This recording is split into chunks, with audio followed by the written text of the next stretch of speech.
Diretamente do Brasil, Brasília, Distrito Federal. Quem vos fala, mestre Dinho, trazendo sempre informações na palma da sua mão, com notícias de utilidade pública, nacional e internacional. Quem vos fala, mestre Dinho. Estou aqui na Gazeta do Povo. Aqui na parte de cima tem a foto do mestre Dinho. Eu sou assinante da Gazeta do Povo.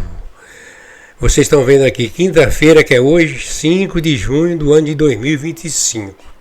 É claro que a fonte é a fonte Gazeta do Povo, ok? Então nós vamos aqui assistir na sequência, né? Mas deixa primeiramente eu fazer aqui a iniciação. Última análise. A perseguição a Eduardo e o aviso prévio dos Estados Unidos da América para cancelar visto de Moraes. Ok? Está aqui, essa fonte foi publicada, né, por Gazeta do Povo, 28 de maio do ano de 2025, às 16 horas e 57 minutos. Porém, o mestrezinho aqui, eu vou apresentar aqui um vídeo. Vamos lá. Vocês poderão observar. Vamos lá. Perseguido por ser Bolsonaro, última análise. Ok? Vamos que vamos. Vamos, eu vou procurar aqui. Vamos lá. Hoje, dia, ok? 5 de junho do ano de 2025. Ok? 2025. O que eu estava procurando, achei. Ataque e homenagem a Eduardo Bolsonaro. O foco do programa Última Análise está na defesa de princípios inegociáveis, como liberdade, justiça e legalidade. Então, nós vamos assistir a participação, né? Essa participação, ou seja, sabe quem participam desse debate? Francisco Escorcim, André Magigria. É André, né? André Magigria, Deltan Delano e Omar Godoy, com mediação de Marcos Tosi. Na sequência, vamos, o mestrezinho já irei colocar na tela, ok? 1 hora e uns 20 minutos por aí, mas fala tudo o que está acontecendo aqui, né, Estados Unidos, Brasil, ok? Vamos lá, vamos assistir, certo? Eu vou repetir, né? Os que participam esse vídeo, fonte Gazeta do Povo. Os participantes são Francisco Escorcim, André, Deltan Delano e Omar Godoy, com mediação de Marcos Tosi. Na sequência! E filosofando um pouco nessa nossa abertura, o filósofo Immanuel Kant dizia que a injustiça contra um homem é uma ameaça à justiça em favor de todos os homens. Vamos lá, no caso do Eduardo Bolsonaro e do STF, quem está perseguindo quem nessa história? Vamos começar com o nosso convidado aqui, o Omar Godoy. Eu sei, Godoy, que pego você de supetão assim, mas parece que é um gosto, né? O convidado vem e já... Pois é, já me coloca na fogueira. É claro, né? Claro que o Eduardo está sendo perseguido, né? E como você falou ali, que é o tema do programa, né? Que não é sobre o Eduardo Bolsonaro, né? É sobre todos nós. Muita gente está usando a palavra amanhã, né? E amanhã, e se for comigo? Né? Então acho que essa é a grande reflexão aí que a gente deve fazer, que as pessoas devem fazer para se despir talvez desses preconceitos. A gente falou também nos bastidores agora de rejeição estética com relação aos Bolsonaro, né? As pessoas têm uma rejeição estética à família Bolsonaro. Acho que é hora de deixar isso de lado. E como eu comentei também com vocês nos bastidores, uma das coisas mais interessantes da gente fazer parte desse polo político que a gente está, é que a esquerda, o PT, por exemplo, o partido tem várias correntes, alas, mas eles têm um pensamento único. Eu acho que o mais legal, o mais interessante do nosso polo é que ele é muito multifacetado. Ele tem pessoas que estão em várias posições, dentro da direita, do conservadorismo, seja lá como a gente for taxar esse nosso polo. Mas são pessoas, aqui, por exemplo, acredito que todo mundo tem ideias bem diferentes, apesar de estar no mesmo polo. Mas essa vantagem também tem um lado ruim, que muitas vezes, na hora da gente se unir em torno de um propósito, em torno de um ideal, de um tema maior, a gente não consegue se unir, os interesses entram no jogo, as antipatias entram no jogo. Então eu acho que esse é o momento para a própria direita, para os conservadores pensarem nisso. Será que não é hora de... É um tema batido, a união da direita, mas a gente falou de união, você falou de união até com a esquerda, né? Mas a esquerda não vai vir para esse lado agora, não adianta. Então acho que é a questão aí, é a hora da gente ter uma união um pouco maior. Eu joguei o Omar na fogueira, já na abertura, como convidado. Desculpa, Omar. Imagina. Mas eu quero agora já puxar o assunto quente do dia para emendar aí no comentário dos nossos outros colunistas. Atente para essa matéria da Isabela de Paula, de hoje, na Gazeta do Povo, que fala sobre uma decisão do governo americano. Sem citar Moraes, o governo Trump anuncia restrição de visto a cúmplices da censura. O secretário de Estado, Marco Rubio, diz que haverá punição a autoridades e estrangeiros que aplicam censura contra cidadãos americanos. E aí ele escreveu: por muito tempo os americanos foram multados, assediados e até mesmo acusados por autoridades estrangeiras por exercerem seus direitos de liberdade de expressão. Hoje anuncio uma nova política de restrição de vistos que se aplicará a essas pessoas cúmplices na censura dos americanos. E em outro trecho, o Rubio ainda declarou: estrangeiros que trabalham para minar os direitos dos americanos não devem ter o privilégio de viajar para o nosso país, seja na América Latina, seja na Europa ou em qualquer outro lugar. Os dias de tratamento passivo está ali para aqueles que trabalham para minar os direitos dos americanos, acabaram. Uma notícia que veio como uma bomba menos de 24 horas depois, não é, de o STF ter aberto o inquérito contra Eduardo Bolsonaro. E aí vamos lá, o que dá para falar de saída sobre essas palavras, essa manifestação dos Estados Unidos de uma forma tão rápida? E agora eu vou para o telão, vou para o Marcília e para o Dallagnol. Eu primeiro? Primeiro os mais velhos. Bom, primeiro, pelo menos você não falou primeiro as damas. Deixa eu aproveitar também e cumprimentar aqui o Omar Godoy, que eu acabei não saudando no início do programa por desatenção minha. Mas, olha, eu acho que essa questão, a gente está aqui às voltas, né, com a necessidade de não... Nós fizemos isso até hoje, ficamos olhando sempre a quem, né?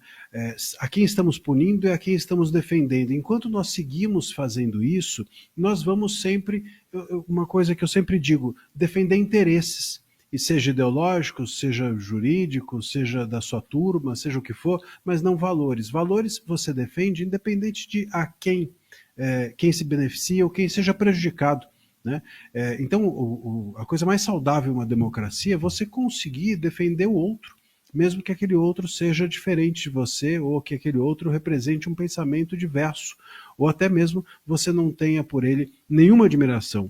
né? A tal da história que atribuem a Voltaire, e é uma frase que dizem que Voltaire disse e dizem que o Voltaire não disse, mas eu defendo, eu posso não concordar com você, mas defendo até a última gota o direito de você dizer aquilo que pensa. Isso representa um valor importante, que é justamente você não ficar às voltas com inimizades, aquilo que a gente fala, por exemplo, no direito, no direito do inimigo, que tanto a esquerda, inclusive, defendeu, inclusive o ministro Zanin e boa parte das pessoas hoje do prerrogativas que estão defendendo tudo o estado de coisas do Brasil, são pessoas que até pouco tempo atrás estavam dizendo justamente sobre o direito penal do inimigo, que era isso, você criar um inimigo do Estado e pronto, combatê-lo, seja sob que pretexto for. Isso é muito ruim. Vi uma manifestação hoje, para a gente só ficar no factual, do ministro Barroso, não sei se foi hoje, acho que foi ontem, enfim, mas ele em sessão dizendo que as pessoas que têm razão não devem ser consideradas, e sim as pessoas que fazem alguma coisa. Estava justificando a sua badalação na festa que fez na última quinta-feira, cantando Garota de Ipanema de uma forma escandalosa, numa festa patrocinada ou com pessoas, inclusive, que têm processos dentro da corte. Então, se você acha que você pode fazer o que você quiser, se o que importa é fazer, não importa o valor que está por trás do que você está fazendo, a gente cai nisso, a gente cai numa ausência de democracia. Isso é muito perigoso. E nós estamos exatamente nesse momento. Precisamos defender, não importa se você gosta ou não gosta do Eduardo, se você gosta ou não gosta das pessoas que estão envolvidas nisso, você precisa defender que está errado. E ponto final. Acho que esse é o ponto. Senão a gente cai numa defesa casuística, e a defesa casuística é tudo menos democrática. Agora, Deltan, essa manifestação do secretário Marco Rubio, ela foi repostada pela Embaixada dos Estados Unidos aqui no Brasil. Dá para enxergar nesse anúncio uma forma de punir Moraes a partir de uma regra mais geral, sem hostilizar frontalmente, diretamente, apenas o governo brasileiro, como muitos querem fazer essa leitura? Sim, Tosi, mas ao mesmo tempo essa nova regra, essa nova política americana, ela não exclui a possibilidade de aplicação de sanções mais severas, ali da Lei Magnitsky sobre autoridades do Supremo Tribunal Federal ou de outras instituições que colaboraram com esse regime de censura e abusos. O que a gente viu hoje nessa nova política de punições contra censores é que ali no próprio texto que foi publicado pelo Marco Rubio, aliás, hoje é aniversário dele, Marco Rubio, secretário de Estado americano, que tem a função equivalente no Brasil ao ministro das Relações Exteriores, nesse próprio texto que ele publicou e que foi replicado muito curiosamente pela Embaixada Brasileira, traduzindo para o português, ele menciona ali expressamente América Latina e Europa, e fala que essas punições vêm para aqueles que têm atuado em censura a cidadãos e empresas americanas. Ora as bolas, quem diria, hein? Quem será que tem atuado em censura a pessoas e empresas americanas, se não é aí o caso mais célebre, o Alexandre de Moraes? Então, sim, essa regra, ela está sendo lida e corretamente como uma premissa, como um primeiro passo para a punição de Alexandre de Moraes e talvez outras pessoas, por que não, junto com ele. Porque o texto ele também fala expressamente, não só em cumplicidade, como a matéria destacou, mas fala também de punição daquelas pessoas que são coniventes, ou seja, é menos do que cumplicidade, é menos do que uma coautoria da censura. Também aquelas pessoas que se omitiram em relação à censura. Claro que pessoas de alto nível e que tiveram uma omissão relevante.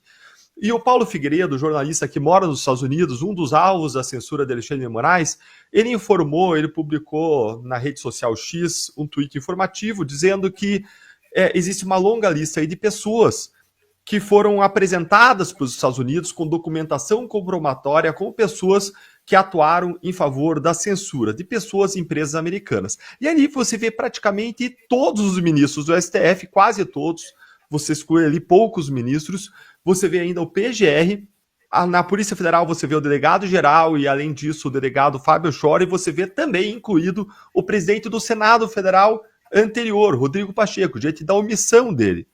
E eu queria agora fazer uma ligação disso tudo, desse factual, com a análise que o Marcília fez. E o Marcília foi ao ponto. Não se trata de interesse, se trata de valores.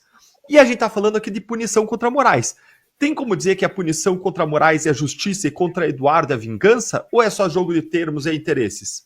Tem como dizer que a punição contra Eduardo, como diria a esquerda, é a justiça e contra Moraes seria uma vingança? É provavelmente a posição que a esquerda teria.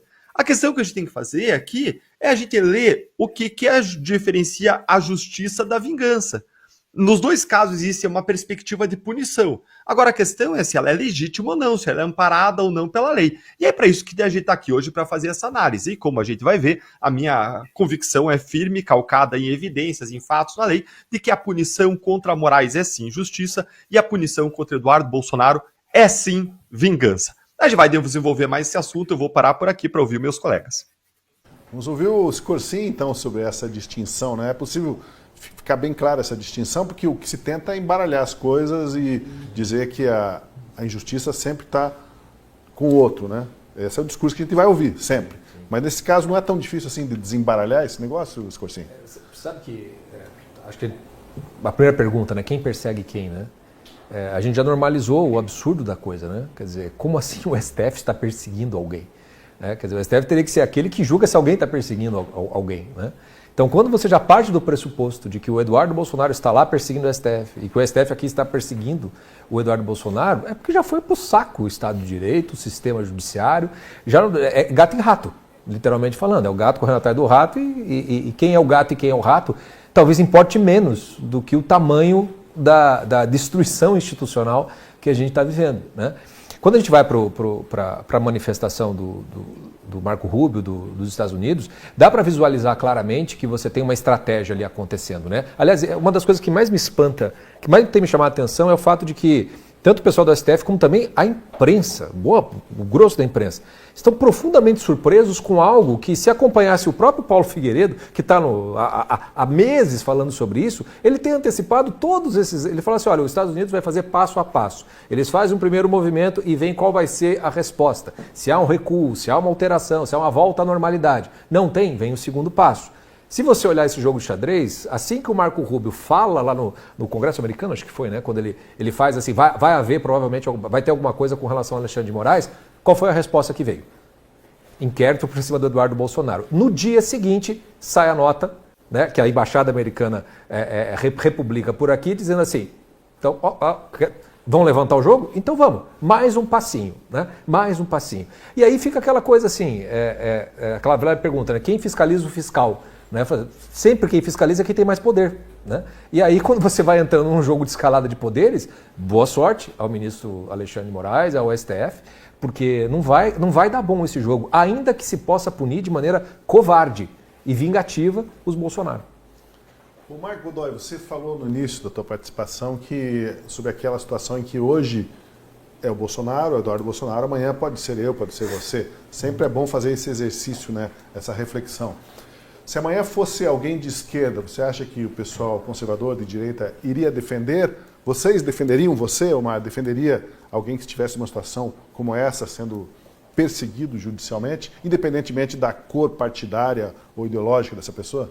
Eu acho que o que vai... E tem gente que até faz essa previsão, né? Faz esse exercício aí de futurologia, que acha que daqui a alguns anos todo esse regime aí do STF, toda essa atitude mais recente do STF aí de se intrometer em todas as áreas, ela vai cair a hora que resvalar em alguém do grupo que não está sendo atingido agora. Então o pessoal fala assim, olha, a hora que alguém dessa elite cultural, que por enquanto está sendo protegida, que por enquanto não mexeram com ela, a hora que o primeiro for pego por alguma coisa, por estar envolvido em algum negócio, a casa vai cair, e daí o STF vai ter que ficar pianinho de novo.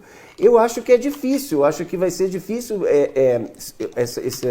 se colocar no lugar do outro, nesse sentido, no mundo tão polarizado, é difícil. Mas, assim, eu volto a falar da questão do amanhã e gostei muito da colocação do Marcília. É uma questão de princípio, de valor. Acho que agora não é o momento de discutir isso, né? É uma questão de valores mesmo. É o que está certo e o que está errado, né? E ele citou o Barroso e realmente foi, assim, não é uma das declarações mais estrambólicas do Barroso, mas tem uma simbologia muito grande quando ele fala isso. Não, o importante é o que a pessoa faz e não quem tem razão.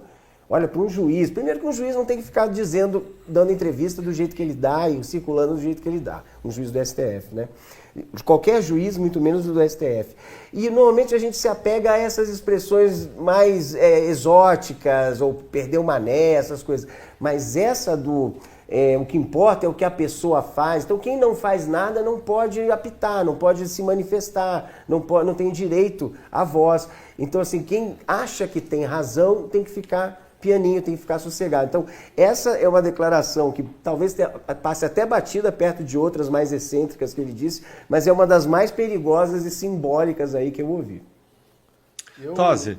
estendo a pergunta para vocês aí, o Deltan quiser responder também. Você, Deltan, como se comportaria? Imagina que defenderia alguém, mesmo de outra ideologia, de outra linha partidária, em função dessas liberdades que a gente entende que estão sendo violadas? Então, eu acho que essa questão da direita defender pessoas numa situação similar, ela não é hipotética. A situação é real. A gente precisa atentar que a direita já deu a resposta a essa questão. E eu posso provar isso de modo muito simples. Não é se a direita vai defender ou se nós aqui defenderíamos a esquerda. Isso já aconteceu durante o impeachment de Dilma, durante a prisão de Lula na Lava Jato. Os petistas e esquerdas viajaram o mundo inteiro fazendo o mesmo tipo de denúncias, pedindo o mesmo tipo de punições contra as autoridades brasileiras que o Eduardo faz agora. A Gleisi Hoffmann, presidente do PT, ela viajou para o Oriente Médio e deu uma entrevista para aquela Al Jazeera, né? A maior rede de televisão lá do Catar, pedindo ajuda para a comunidade árabe e internacional para libertar o Lula. O Guilherme Boulos, ele foi até Lisboa pedir intervenção para defender a democracia brasileira para tirar Lula da cadeia. Então o advogado Lula, hoje é ministro do STF, que devia decidir de acordo com seus atos, o Cristiano Zanin, ele fez uma turnê por vários países da Europa denunciando o que ele chamava na época de abusos da Lava Jato, lawfare, como se uma primeira instância pudesse fazer lawfare. Quem pode fazer, como a gente vê agora, é a última instância, ela que tem o poder de fato. E ele viajou pedindo ajuda dos europeus para tirar Lula da cadeia. Atentado contra as instituições democráticas, atentado contra o funcionamento do Supremo Tribunal Federal, Justiça Brasileira. Aí não tem nada disso, né? Zanin denunciou a Lava Jato no órgão de direitos humanos da ONU também e conseguiu, inclusive, uma decisão favorável ao Lula por lá. Os petistas buscaram também a OEA para impedir o prosseguimento do processo de impeachment contra Dilma Rousseff, alegando ser um golpe de Estado. E aí eu pergunto para vocês, o que a direita fez contra a esquerda e o PT? Nada. Absolutamente nada.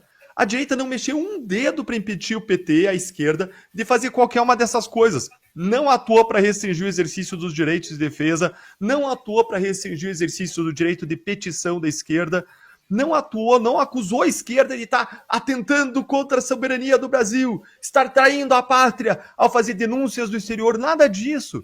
A direita respeitou absolutamente a liberdade que a esquerda e o PT tinham de fazer tudo isso. E mais, durante o próprio governo Bolsonaro, de direita, enquanto o PT fazia tudo isso, o governo Bolsonaro jamais agiu para querer reprimir a esquerda e o PT. Tanto que conseguiram, de fato, tirar o Lula da cadeia, com uma ajudinha ali, né, da mão dos amigos supremos. Ou seja, a gente não precisa provar que a gente tem compromisso com os nossos princípios e valores morais e que a gente não atua de acordo com conveniências e interesses do momento. A direita já provou que é tolerante e respeita os direitos e as liberdades das pessoas. Marcílio, quer comentar esse tema também para nós? A gente, aliás, sobre essa história de liberdade de expressão, né, de defender a liberdade do outro, eu sempre digo que o grande teste para a direita é dizer saber se você consegue conceber que o Janones possa falar as coisas que ele fala, né? Eu acho que para a direita esse é o teste e para a esquerda, enfim, não sei dizer e deixo isso em aberto, mas porque muitas vezes, né, essa questão ocorre e eu concordo com o Deltan que esse teste já houve, a direita sem dúvida tem alguns cuidados com a liberdade de expressão, mas o problema é que muitas vezes a gente cai numa pessoalização. Então, às vezes, eu olho primeiro para a pessoa e depois para o princípio.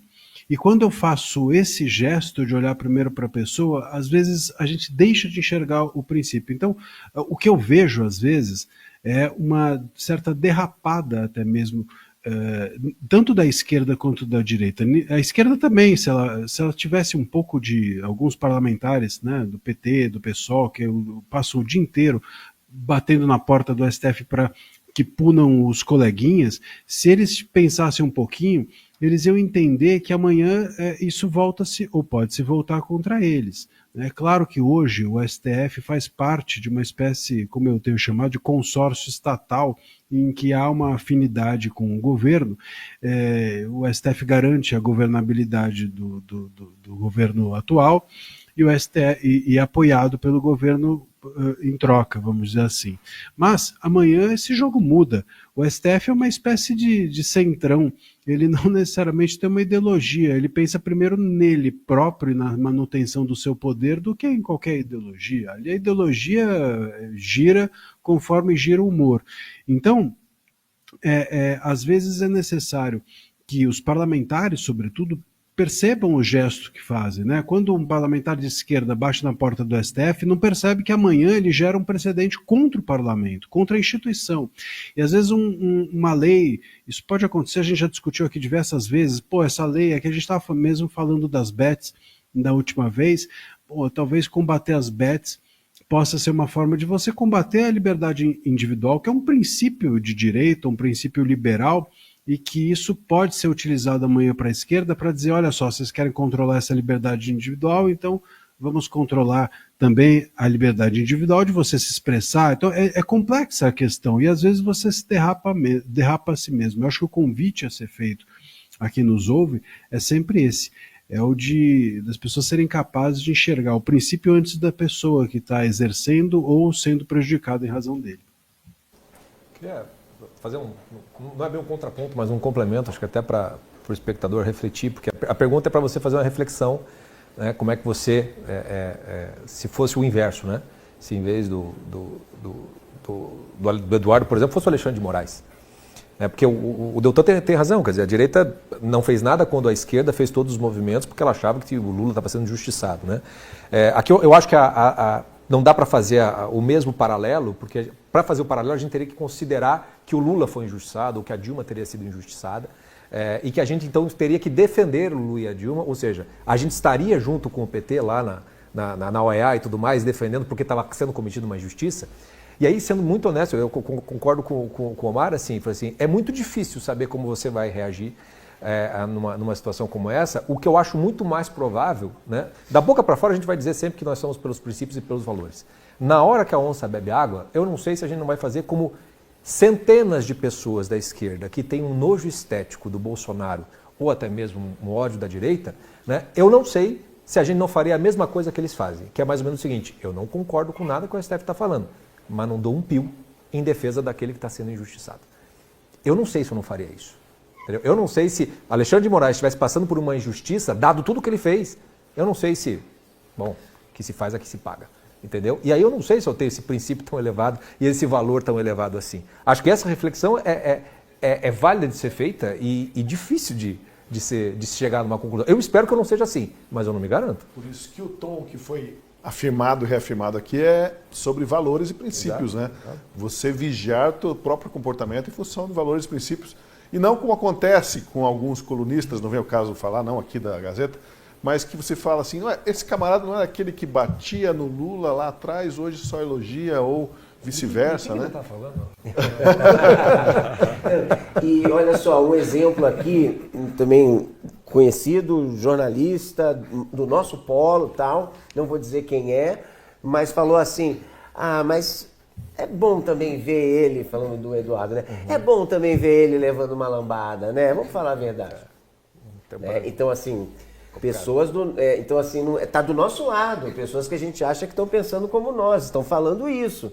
Então, assim, não é um exemplo tão distante, é gente nossa que está falando isso. Então, é complicado mesmo, se colocar nesse lugar aí é difícil. Escursinho, quando você fala disso, você está... um sinal aqui para... que eu estava me engasgando, pedindo para cortar ali para eu poder dar uma tossida aqui, mas aí todo mundo viu eu me engasgando aqui, gente. Mas vamos lá, vamos adiante. O Deltan chamou para falar. Olha só, quando você fala, Escursinho, dessa dúvida que você tem sobre a nossa própria ação, como a gente se auto-engana, né? Tem até um livro muito bacana do Eduardo Gianetti sobre auto-engano, e tem uma pesquisa que foi feita sobre quanto que as pessoas se autoavaliam como boas motoristas. E o resultado deu que 90% das pessoas entendem que dirigem melhor do que a média dos outros. Ou seja, é impossível, né? A gente sempre se autoavalia melhor, inclusive eticamente, várias pesquisas mostram isso. Agora, em relação a esse caso, eu acho que a gente pode falar muito concretamente, porque, como você disse, se a gente entende que o Lula estava errado, é mais injusto ainda, mais errado ainda eles buscarem apoio no exterior para querer atropelar a justiça brasileira.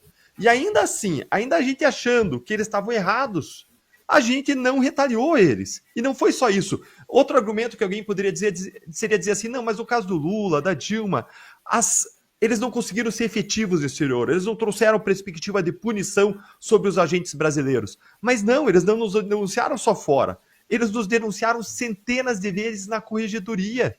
Eu fui punido por eu ter criticado o Supremo Tribunal Federal. Eles nos denunciaram no Conselho Nacional do Ministério Público que tinha uma forte ingerência política que aumentou a partir de mudanças de regras que fizeram ao longo da Lava Jato para censurar os promotores.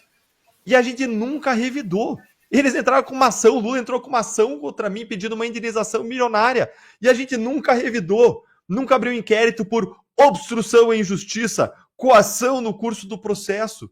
Pela lógica atual do STF, a gente devia mandar investigar e prender todo mundo que tivesse reclamado de nós. Olha, vamos ouvir um pouco o outro lado, né? Os argumentos do STF para essa briga que ele está promovendo contra o Eduardo Bolsonaro. O STF abriu inquérito contra o Bolsonaro, o deputado, pelos supostos crimes de coação no curso do processo, obstrução da investigação contra a organização criminosa e abolição violenta do Estado Democrático de Direito.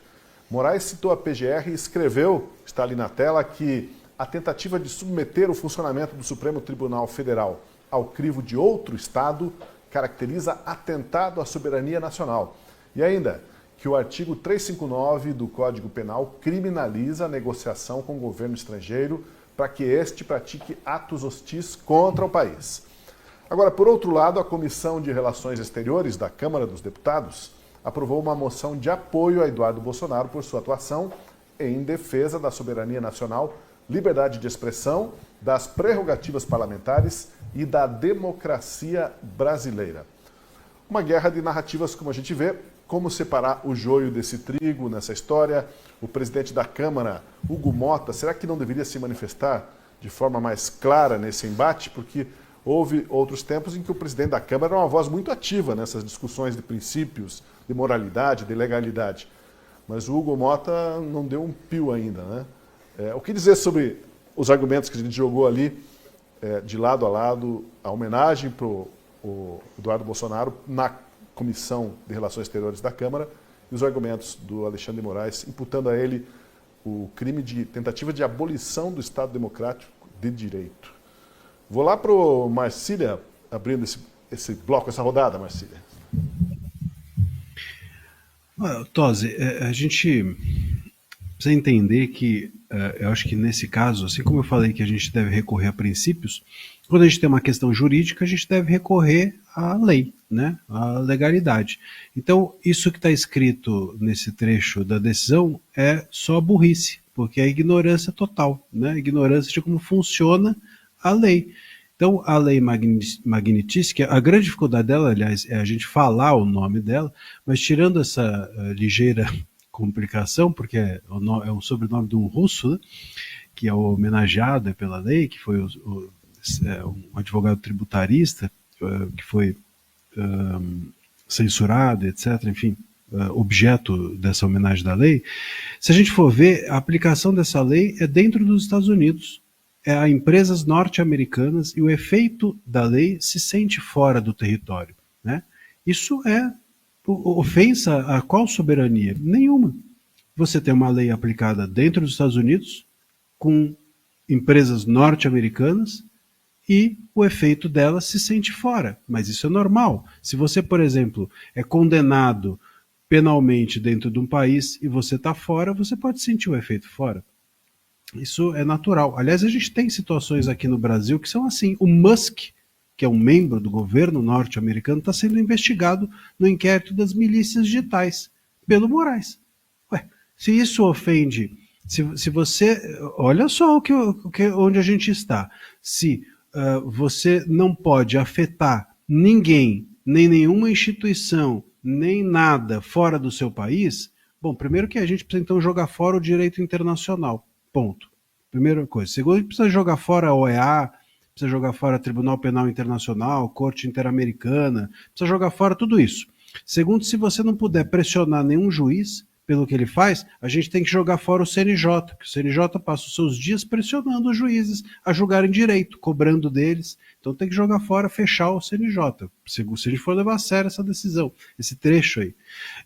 E por fim, a gente precisa entender que visto, ou conceder ou não visto, é uma medida administrativa soberana. Isso é sim da soberania. Cada país escolhe quem que deixa ou não entrar dentro do país. Isso sequer é passível de recurso por medida judicial internacional. Então, quando você diz que, quando esse trecho está dizendo assim, que houve uma afetação, o STF estará submetido a uma lei, ou enfim, a uma medida internacional, isso está errado. Tecnicamente, isso é uma loucura, porque eu não estou submetendo a instituição, eu estou submetendo dentro do meu país as empresas norte-americanas. Ponto. Se isso vai afetar o ministro Moraes, isso é uma outra questão. Isso não fere a soberania. Então, feria a soberania se a lei mandasse entrar tanque aqui dentro do Brasil, se o Eduardo Bolsonaro tivesse ido lá buscar os norte-americanos para descerem de paraquedas aqui em Brasília. Não foi isso. Ele foi lá buscar a aplicação de uma lei legítima e soberana do próprio país, dos Estados Unidos. Então, eu acho que nesses momentos, não é questão de olhar o outro lado, mas a gente precisa ir para a técnica. Se a técnica ela diz alguma coisa que não te favorece, como nesse caso, não adianta o STF ou a PGR inventarem uma escrita que favorece a eles. Então, esse é o ponto. O problema é que a gente hoje tem uma PGR e um STF que, quando a coisa não calha juridicamente para eles, eles inventam. Vamos lá, Deltan? Sim, eu gostei muito da tua análise, Marcília, e o Marcília analisou bastante a legitimidade, a legalidade da imposição das sanções, dizendo, olha, é justiça e não vingança o que os Estados Unidos estão fazendo com Alexandre de Moraes e eventualmente vão fazer ainda mais com Alexandre de Moraes, com os ministros brasileiros. Então, de um lado é justiça, agora o que a gente tem que examinar é do outro lado. E com a mesma referência que o Marcília trouxe, a lei. É uma punição justa a instauração do inquérito e mais, como 5 ministros anteciparam na imprensa, Eduardo Bolsonaro será punido pelos crimes que ele praticou? Existe crime aí? E o Marcília partiu da lei para dizer, olha, a atuação do Bolsonaro foi legítima, mas eu vou inverter isso. Vamos ver se tem algum fundamento na alegação do STF ao instaurar esse inquérito. Como você disse aqui, Tosi, o STF instaurou esse inquérito invocando alguns crimes. Você até reproduziu um trecho aí na tela para a gente ver que invocava o artigo 359 do Código Penal. E para algo ser errado, algo ser crime, tem que estar descrito perfeitamente na lei como crime. E eu fui olhar as leis hoje porque eu estava pensando, será que tem alguma coisa que eu não lembro? Será que tem alguma coisa que eu não vi? Será que é possível? E eu fui olhar o artigo 359. Perdemos você por 2 segundos, agora retornou. Vamos lá. Perfeito. Então, o artigo 359I do Código Penal, ele fala o seguinte, que é crime você negociar com o governo ou grupo estrangeiro ou seus agentes com o fim de provocar atos típicos de guerra contra o país ou invadi-lo.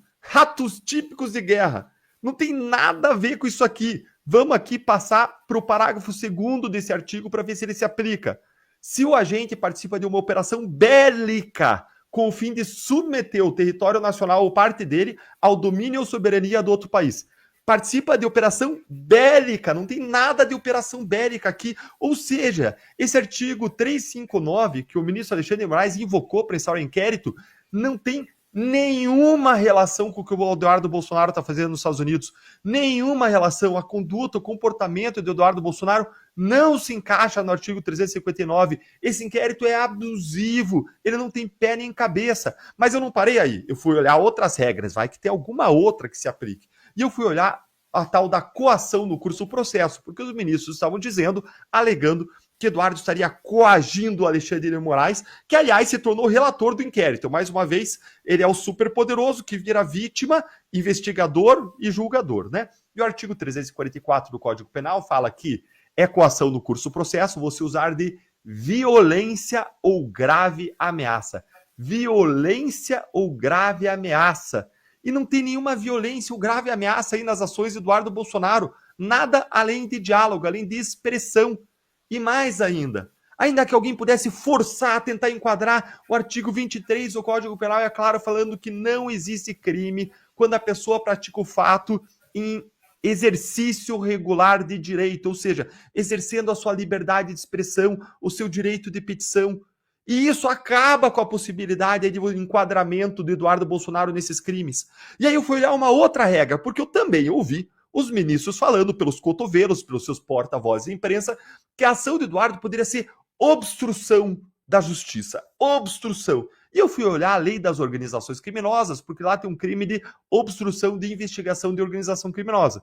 E prevê lá o artigo 1º, parágrafo 1º, que nas mesmas penas de você formar uma organização criminosa, incorre quem impede ou de qualquer forma embaraça a investigação de infração penal que envolva a organização criminosa.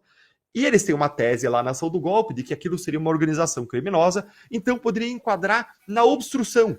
Mas também não se aplica. Por quê? Porque é obstrução de investigação, não de um processo criminal, que são coisas diferentes. E a Polícia Federal já encerrou as apurações referentes ao tal do suposto ato golpista, esquema golpista. Ela já encerrou as investigações. Agora você só tem um processo, ou seja, não tem um enquadramento. E para você processar alguém por um crime, o enquadramento da conduta, do comportamento da pessoa na lei tem que ser muito claro, tem que ser específico. Você não pode usar analogia, interpretação, estender as palavras para encaixar a pessoa. Não, então não tem nenhum enquadramento. Então, com base em que eles estão enquadrando o Eduardo Bolsonaro? E eu vou responder. Com base na vontade deles, na cabeça deles, na força bruta. É tão não enquadrável na lei o comportamento do Eduardo Bolsonaro que eu ouso dizer que o que os ministros do Supremo estão fazendo é uma imensa bravata, com efeitos desastrosos sobre o império da lei, democracia, percepção de justiça, mas é uma imensa bravata para desestimular ele a seguir buscando sanções contra os ministros. Mas eu ouso dizer que eles não vão processar e não vão acusar Eduardo Bolsonaro criminalmente e não vão condenar ele, porque não tem como. Mas um outro lado de mim diz, não tem como? Não tinha como fazer as buscas e apreensões contra os empresários bolsonaristas, não tinha como cercear as redes sociais das pessoas a rodo, mais de 150 pessoas censuradas, não tinha como bloquear uma rede social inteira do país, não tinha como fazer censura prévia e tudo aconteceu. Então, por causa disso, eu coloco minhas barbas em molho, mas eu digo, tecnicamente não faz sentido nenhum, é pura força bruta, não é nada de direito, é força bruta política, é pura vingança. Por essa exposição aí que o Deltan acabou de fazer, se o Moraes fosse submetido ao exame da ordem da OAB hoje, acho que ia reprovar, hein? Ia passar por baixo da carteira, como se dizia antigamente. Ele mesmo iria corrigir o seu próprio exame, né? Ah, não, daí não tinha como não passar. Ele faria. Diga lá, Marcília. Eu diria que ele nem chegaria no exame, porque tem o psicotécnico antes. Mas eu queria também saber, o Deltan vai botar as barbas de molho, mas, pô, Deltan, mas você não tem as barbas de molho aí para botar? Eu posso botar as molhos. Olha, mas eu queria complementar isso que o Deltan disse com um ponto interessante. Eu gostei dessa divisão de tela aqui, ó, Deltan. Legal, né? A gente, ó, mandamos todo mundo embora do estúdio, ficamos só nós aqui, ó. Isso aí, a gente que manda. Ó, vamos supremar isso aqui, vamos xandar o ambiente aqui. Vamos sim. Nível mais alto que nós aqui, engasgado. Né? Vocês já estão no nível mais alto aqui na perspectiva, quase que numa hierarquia aqui. Eu tenho que me abaixar aqui, porque eu também não posso ficar mais alto. Somos supremos. Nossos colunistas. A gente é supremo. Mas eu queria só complementar rapidamente um negócio que o Deltan falou, que eles não vão levar adiante. Eu também acho, esse é um ponto interessante mesmo. Eu não acho que eles vão seguir com esse inquérito. Esse inquérito, aliás, eles não seguiram com o anterior também. Assim que as sanções vierem ou não vierem, né? Agora eu tô até vendo aqui, enfim, saem coisas toda hora, né? Saiu também, parece que, até pelo próprio Paulo Figueiredo, mencionando que as sanções, ou essa sanção do visto, ela não seria anunciada, o sancionado vai descobrir no aeroporto. Então, com isso, não haveria, se isso, não é uma notícia, estou apenas lendo aqui o que eu vi. Então, é preciso checagem, já que a gente está em tempos de fake news. Mas se isso não for anunciado, se é lugar de, enfim, ouve ou não ouve, né? Oi? Não, Travou, a gente perdeu 2 segundos, você de novo. Se isso não for anunciado... Se não for anunciado, fica no ar, né? E ficando no ar, a gente não sabe qual vai ser a sequência disso, porque qual vai ser a reação, qual não vai ser, se isso vai ficar por isso mesmo ou não. Mas quando toda essa água baixar, eu acho que esse inquérito vai morrer, como todos os inquéritos absolutamente inúteis que têm sido abertos. Veja, cada um dos investigados pela PGR e pelo STF tem 5, 6 inquéritos, reparem, para mais. E aí eles vão tocando adiante. Se um encerra, o outro segue, o outro para, o outro vai. É um pouco, você vai ancorando a possibilidade de investigar a pessoa por todos os lados e por qualquer coisa. E quando aquilo não interessa mais, encerra-se. Esse é o inquérito que vai acontecer isso. E vou dizer mais, eles sequer vão formalizar a denúncia, porque vamos nos lembrar que o artigo 53 lá, que permite que a sustação do andamento das investigações contra um parlamentar ocorra pelo Congresso, ele está adstrito ao recebimento da denúncia. Então precisa receber a denúncia, está escrito assim, recebida a denúncia, o parlamento pode sustar o andamento. Se não for recebida formalmente a denúncia, o parlamento não pode fazer nada. Então acho que eles nem vão tocar esse negócio adiante, a ponto de também não poder fazer com que o Congresso tome alguma providência. Eu quero saber do Scorsin e do Omar se sentirem à vontade, claro, que eu fiz menção ali à liderança do Hugo Mota, né? O Hugo Mota foi eleito de forma quase unânime no Congresso, com o apoio da direita, da esquerda, etc. Mas isso criou esse problema que nós temos hoje, né? Que ele virou um bagre ensaboado mesmo, né? Não tem esse papel de liderança, de guardião dos direitos, da Constituição, como a gente imaginava lá um presidente da Câmara após a promulgação da Constituição. Isso faz falta também no debate atual, né? Alguém que, numa posição que ele estaria, né, como presidente da Casa do Povo, de se manifestar, mas ele está o quê? Esperando o óleo esquentar para ver quem que vai ser fritado nessa frigideira? Esse é o problema, né? Eu estava até esperando para falar, porque eu vi que não tinha sido comentado do Hugo Mota. Falei, quando eu entrar, acho que sobrou esse assunto aí, né? É que é o seguinte, uma coisa, o Hugo Mota é uma criatura do Centrão, né? Ele é um ser do Centrão, né? Quase uma caricatura, né, de uma pessoa do Centrão. Mas ele é um cacique, mas ele não é, ele é um cacique júnior ali, ele não é um mentor, um cérebro do Centrão, como era um Eduardo Cunha, né? Como foram os últimos presidentes aí da Câmara. Então, o que ele vai fazer? Ele vai seguir o fluxo, Tosi. Ele vai seguir o fluxo, esperar. Tem que ver as bases dele também, né? Tem que ver o que o eleitor dele vai pressionar. Então, ele vai ficar, por enquanto, com um pé em cada canoa, como se diz, e vai seguir o fluxo. Ele ele tem força pelo cargo, mas não tem força como político, né? Então ele não é um presidente de Câmara como a gente viu, como o Arthur Lira, né, como o Eduardo Cunha. Ele vai esperar até o último momento. Quando a água chegar aqui, daí ele vai tomar uma decisão. Não podemos esperar nada dele. Você definiu ali na palavra cacique júnior, né? O caciquinho. Explicou. Mas tem algo que é importante destacar mesmo com relação a esse silêncio do Hugo Mota, né? Porque nós temos um problema que, assim, é uma crise institucional. E, portanto, os chefes, né, das instituições deveriam se pronunciar não exatamente para atacar ou defender o deputado ou o que quer que seja.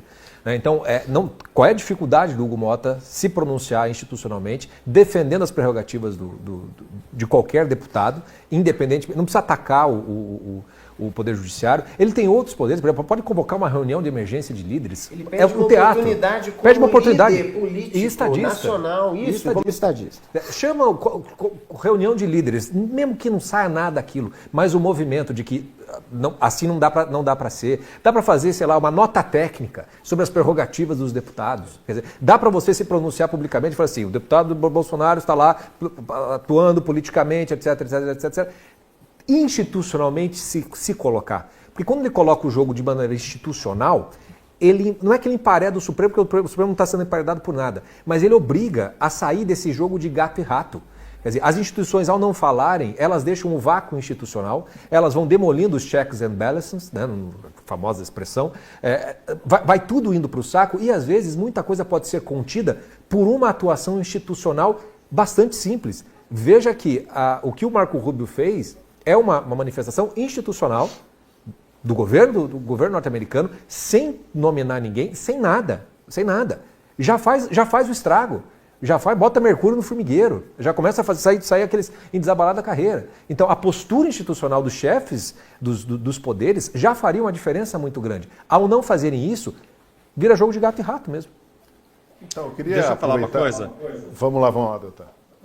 Mas, Cursinho, o Hugo Mota, ele pode falar também. Agora, se ele for falar, ele vai falar igual a OAB, que em vez de defender os advogados dos abusos, defende o Moraes, defende o Supremo, enquanto os advogados continuam a ter suas prerrogativas e direitos violados justamente pelos juízes que a OAB está defendendo. E por que ele não vai fazer? Ele não vai fazer isso por uma razão muito simples, porque ele tem rabo preso, porque ele tem investigações contra ele, contra o pai dele no Supremo Tribunal Federal, porque ele está vendo o que o Supremo faz com o Eduardo Bolsonaro, sem ter um fio de razão. E todo mundo sabe que essas pessoas aí, esses líderes, sabe o que eles fizeram aí no verão passado. As investigações estão descobrindo lá o que eles fizeram no verão passado. Então, por uma questão de rabo preso, eles vão ficar quietos. Se forem falar, periga falar ainda em favor do Supremo. Mas sabe qual que é a ironia suprema nisso? A ironia suprema disso é porque o STF está fazendo contra o Eduardo é usar o poder de Estado para restringir o exercício de um dos poderes constitucionais, nesse caso, o legislativo, que Mota deveria defender a qualquer custo, porque Eduardo Bolsonaro ainda é deputado federal. Então, agir contra o livre exercício do mandato parlamentar do Eduardo é restringir o legislativo. E essa é a grande ironia. Enquanto o STF acusa Eduardo Bolsonaro de tentar abolir o Estado democrático de direito ao buscar sanções contra Moraes, é Moraes e o STF que estão enfraquecendo e destruindo a democracia brasileira, utilizando o pretexto da defesa da democracia. Marcília, faltou você falar do Hugo Mota, e como a gente falou de rabo preso, vamos lá, você não tem rabo preso com o Hugo Mota, né? Faz favor. Não tenho rabo preso com o Hugo Mota, não participo dos jantares com o Hugo Mota, que o Hugo Mota, ele mais janta do que qualquer coisa, né? Aliás, eu acho até que o gabinete do Hugo Mota podiam se mudar para um restaurante, ou podiam colocar um restaurante dentro do gabinete ali do Hugo Mota. Afinal de contas, jantar para cá, jantar para lá, com a diferença de que os jantares deles são sempre muito sigilosos, claro, então não poderia acontecer no gabinete. Mas, enfim, gostam de jantares na casa. A casa dos ministros é um bom lugar sempre para jantar, né? Engraçado que a gente nunca é convidado para essas coisas, mas, enfim, tudo bem. O Hugo Mota, eu tenho dito o seguinte, ele é infelizmente, né, uma pessoa errada para o cargo. Ou talvez o cargo seja errado para o Brasil. A gente precisa realmente repensar as pessoas que a gente coloca nesse cargo, ou a gente precisa repensar o poder que esse cargo tem dentro da Casa Legislativa. É necessário que a gente entenda isso. A gente estava outro dia aqui conversando sobre, um dos temas era o Senado, né, o poder do Senado. O Senado perdeu a sua força, a Câmara ficou mais forte que o Senado, em razão das vergonhas passadas lá na CPI das Bets, né? E é necessário que a gente também repense o poder que tem o presidente das casas legislativas, porque hoje eles podem barrar a maioria, eles podem barrar a vontade dos outros, e como eles podem barrar a vontade de todos, eles acabam tendo esse interesse, esse holofote gigante dos demais poderes. Então eles chamam para um jantar, como eu digo sempre, né, chamaram o Hugo Mota para esses jantares e o Hugo Mota volta sempre jantado desses jantares. E isso é um imenso problema para o parlamento, porque Veja, essas sanções todas que a gente está mencionando aqui, ou a possibilidade das sanções, a gente tem falado muito como vai repercutir dentro do STF, como vai repercutir em relação aos ministros, mas a minha grande questão nem é essa. A minha grande questão é como é que isso vai repercutir dentro do parlamento. É um sinal amarelo para os ministros, mas é um sinal amarelo para o parlamento. Veja, os Estados Unidos, diferente do que afirma a PGR e os ministros, eles não vão interferir na política interna brasileira, e nem queremos. Então, quem vai resolver o problema é o parlamento. Só o parlamento pode reagir a isso de forma adequada, seja para o impeachment, seja pelo que for, seja por um enfrentamento institucional, como alguém disse, acho que foi o Scorsin, né, de freios e contrapesos, check and balance. Quer dizer, a gente tem aqui a necessidade de que o parlamento se fortaleça. E como é que a gente pode... senão é o seguinte, senão vai lá, o Rubio faz isso, os Estados Unidos fazem aquilo, e a gente fica olhando e batendo palma. Não, a gente precisa pegar esse material todo e agir. E quem vai agir por nós? O parlamento. Então, é necessário que a gente, sobretudo para o ano que vem, repense, né, que figuras como Mota não podem mais ocupar esses lugares tão importantes. É necessário repensar a presidência das casas e repensar, sobretudo, o poder que hoje as presidências têm de barrar a vontade da maioria dos parlamentares e, com isso, a vontade da maioria do povo. Tosi, deixa eu aproveitar que eu estou do ladinho do Marcília, só para fazer um contexto, trazer um contexto do que ele falou, porque às vezes as pessoas não sabem todo o contexto, e o Marcília está fazendo referência ao fato de que o Hugo Mota, na semana passada, ele se encontrou justamente com Moraes, com o Flávio Dino, com o Gilmar Mendes, na residência oficial da Câmara, com qual objetivo que a imprensa divulgou? Distensionar a relação com o Supremo, distensionar a relação, porque como o próprio ministro Gilmar Mendes revelou aí, a degradação do judiciário brasileiro em pessoa, como dizia, não eu, mas o professor da USP, Dalmo Dallari, né? Como ele disse há muito tempo, quando o Gilmar Mendes foi nomeado, e aí o Gilmar Mendes disse na imprensa nessa semana que o Hugo Mota é um cara do diálogo, hein? Com quem o STF pode contar. Isso diz tudo. Está aí o contexto aí dos jantares, né? E assim, o fato do jantar ser na casa do cidadão denota uma intimidade, uma proximidade, um gesto, né? Falando, vem aqui que nós somos íntimos e num lugar que devia ser sagrado, né? Cuidado quem você leva para jantar, mas o pessoal aí não leva qualquer um para sua casa. Bom, eu queria agora citar um trecho do editorial da Gazeta do Povo, vamos destacar aqui, jogar no telão, que diz o seguinte sobre esse tema.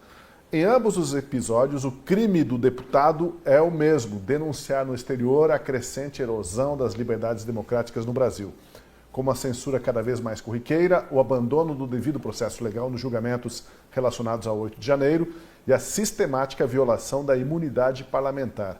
A diferença agora é o sinal de que as denúncias brasileiras começam a sensibilizar autoridades internacionais, diz o editorial. Esse editorial cita um ponto importante ali. A imunidade do parlamentar para quaisquer opiniões, palavras e votos. Essa proteção constitucional já foi mandada às favas antes mesmo desse imbróglio com o Eduardo Bolsonaro, não? Essa proteção da palavra do deputado. Já foi pro saco há muito tempo. Hoje em dia não tem. É por isso mesmo que a defesa disso teria que ser institucional através das casas, coisa que já ficou muito claro que não vai acontecer. Né? Então a gente fica sem recurso mesmo. Né? Justifica cada vez mais o que o Eduardo Bolsonaro está fazendo nos Estados Unidos, porque não tem mais a quem recorrer aqui. A crítica à instituição, né, tomada como atentado violento ao Estado Democrático de Direito. É complicado, né, quando chega nesse nível. Aí o que o deputado vai falar? O que os deputados daqui vão falar nesse contexto, né? Porque um após o outro acabam sendo enquadrados e isso é um item constitucional, esse direito à proteção à palavra do deputado, do parlamentar. Não é, Deltan, começando contigo.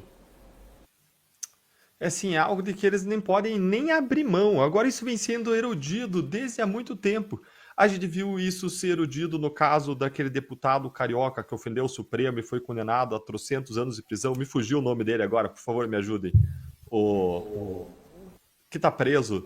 Silveira, Daniel Silveira. Daniel Silveira. Isso, começou lá com o Daniel Silveira, depois teve o Marcos Duval, Aí teve eu que, numa declaração que eu fiz, que não teve nada de errado, na declaração eles também instauraram inquérito contra mim enquanto eu ainda era deputado. A impressão que eu tenho é que eles querem manter a gente ali nas rédeas, então eles vão instaurando inquérito, da mesma forma como agora com o Eduardo. Mas não teve só esses casos, teve o caso do Nicolas Ferreira, teve o caso do Marcel Van Hatten, teve o caso também do deputado goiano, às vezes me dá um branco, me foge os nomes, que tá sempre também nas redes sociais comigo, deputado federal goiano. Gustavo Gayer. Me ajude. Gayer?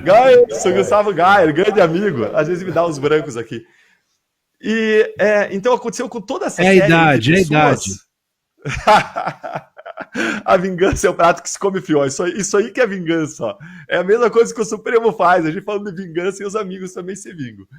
Então, a gente viu a imunidade parlamentar ela ser erodida, ela ser cancelada a ponto de que os deputados têm medo. E quando os deputados, os senadores têm medo de falar, o que é o povo? O povo não tem a proteção que um deputado, que um senador tem. E aí você entende as pesquisas que mostram que 60% das pessoas têm medo de falar nas redes sociais. Então, é uma erosão que começa em cima, mas que acaba atingindo todo mundo aqui embaixo. E aí a gente volta lá no começo, que se eu não luto para a proteção da pessoa que é o meu vizinho, que é o meu adversário hoje, amanhã pode acontecer comigo. Você bem trouxe aquela frase do Kant, tem uma outra frase muito famosa também, Tosi, do Martin Luther King, que é parecida, que ele dizia que a injustiça em qualquer lugar é uma ameaça à justiça em todo lugar. E essa frase é um alerta para todos nós que a gente não pode fechar os olhos e ignorar situações de injustiça contra outras pessoas apenas porque aquilo não está acontecendo conosco, ou porque a injustiça é contra alguém de quem eu não gosto, ou é meu opositor político. Não! Além de existir aí um imperativo moral, e é bom falar de imperativo moral quando a gente fala do Kant, de lutar contra a injustiça em qualquer lugar, se eu tolero que a injustiça cresça, floresça, um dia ela vai se voltar contra mim, eu vou ser o alvo. É como aquela famosa citação daquele pastor luterano, o alemão Martin Niemöller, eu separei aqui para ler para vocês, espera aí. Ele diz o seguinte, essa citação é muito famosa dele. Ele falou o seguinte, ó, primeiro eles vieram buscar os socialistas e eu fiquei calado, porque não era socialista. Então vieram buscar os sindicalistas e eu fiquei calado porque eu não era sindicalista. Em seguida vieram buscar os judeus e eu fiquei calado porque não era judeu. Foi então que eles vieram me buscar e já não havia mais ninguém para me defender. E o contexto dessa fala, em que ela foi dita, é muito importante. Aconteceu nas décadas de 20 e 30. O pastor Martin Niemöller era um grande simpatizante do nazismo e de outras ideias radicais, mas depois que o Hitler chegou ao poder em 1933, ele passou ali a conhecer melhor o regime e se opor ao Hitler, por conta das interferências do governo nazista nas igrejas protestantes, já que até a liberdade religiosa não se salvava. Na busca aí por restaurar uma fé tradicional germânica, baseada nos ideais arianos do nazismo. E depois que o pastor Niemöller ele compreendeu os horrores do nazismo e passou a se opor a Hitler, o que aconteceu? Ele foi duramente perseguido. Ele passou os últimos 8 anos do regime nazista em prisões e campos de concentração. Sorte que ele sobreviveu à guerra e depois ele dedicou a sua vida a expressar o seu arrependimento pelo apoio, conivência inicial que ele deu ao regime nazista, mas a história dele serve de alerta para nós. Nós precisamos, como a gente está fazendo aqui, acho que essa é a grande mensagem central do nosso programa, nós devemos defender valores e princípios independentemente de a quem. Independentemente de a quem está sendo atingido pela injustiça, nós devemos nos erguer contra a injustiça. Marcília, alguma palavra sobre a imunidade da palavra ao parlamentar?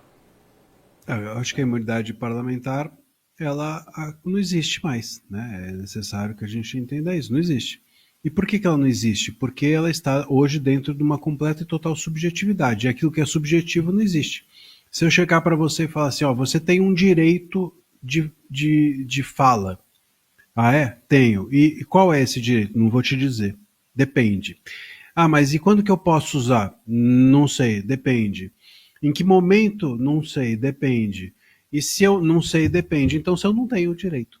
Então, quando o direito está completamente na mão da subjetividade, e de uma subjetividade de ministros ou de um STF completamente politizado, politizado no pior sentido, não politizado de culto, mas politizado que se tornou um instrumento político, né, um ente político dentro do Brasil, bom, nesse momento a gente, enfim, não tem mais o direito. A Constituição, no artigo 53, está claro lá, quaisquer palavras de parlamentares, senadores e deputados são invioláveis. Invioláveis. Ah, mas isso aí foi lá em 1988, faz muito tempo. Não, não faz muito tempo. Isso foi agora, numa emenda constitucional feita, salvo engano, em 2001, que isso foi acrescentado. Então, algo recente, um desejo recente do povo que foi, por meio de emenda, colocado na Constituição.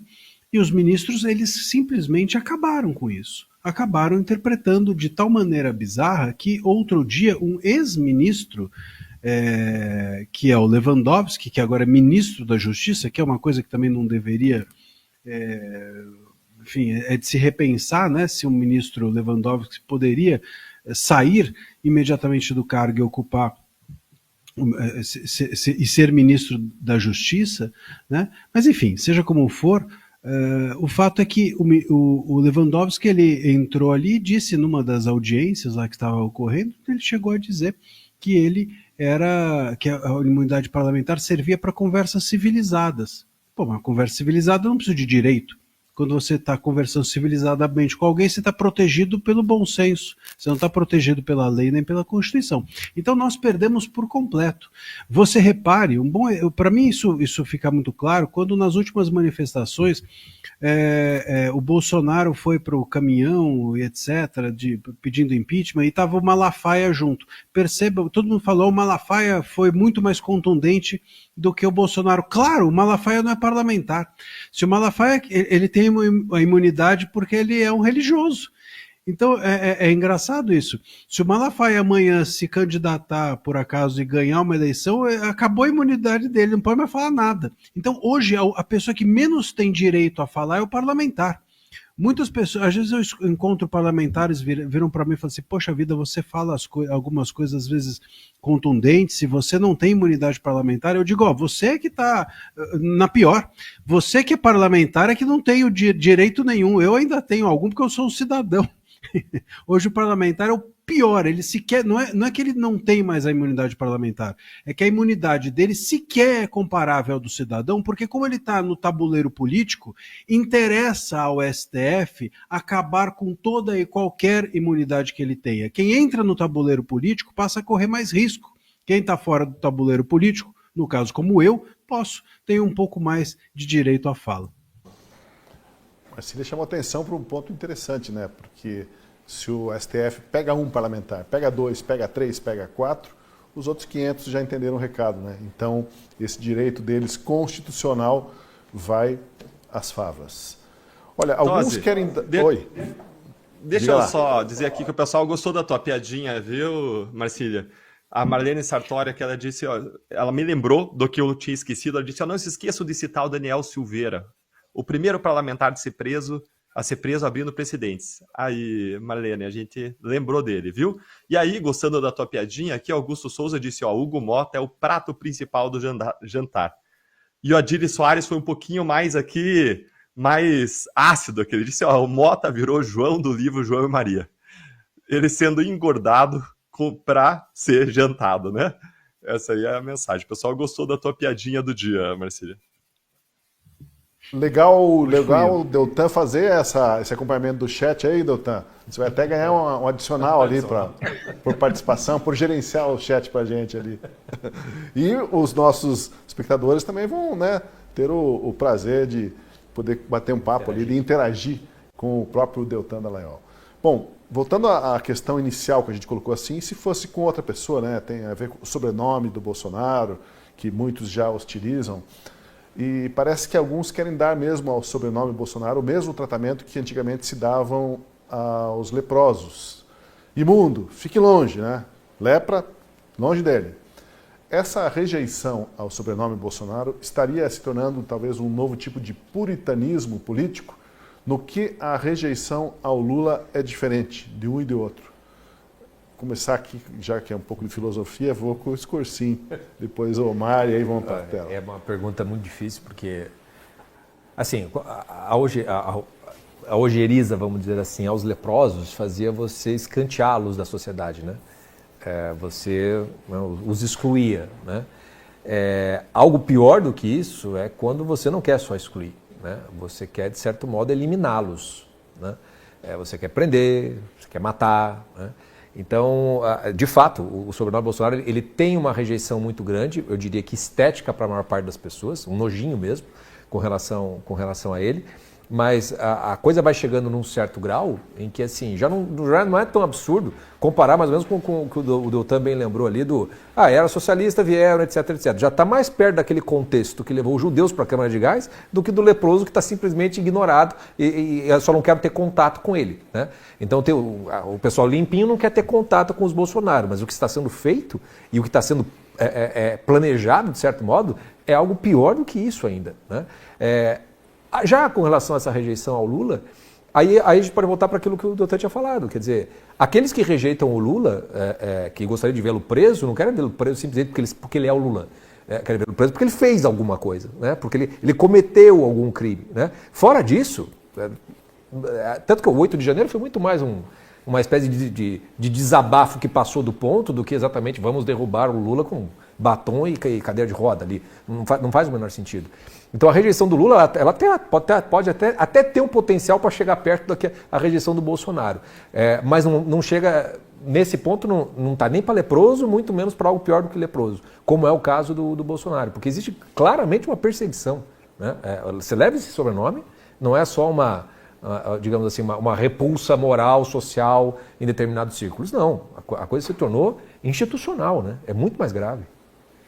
Eu acho assim, a repulsa ao Bolsonaro, vamos lá, eu acho que, sobretudo pelo público feminino, né? Eu acho que tem uma questão e que foi agravado durante a pandemia por causa de comentários, de algumas coisas que todo mundo já sabe, mas sobretudo o público feminino tem esse nojo quase físico com relação ao Bolsonaro.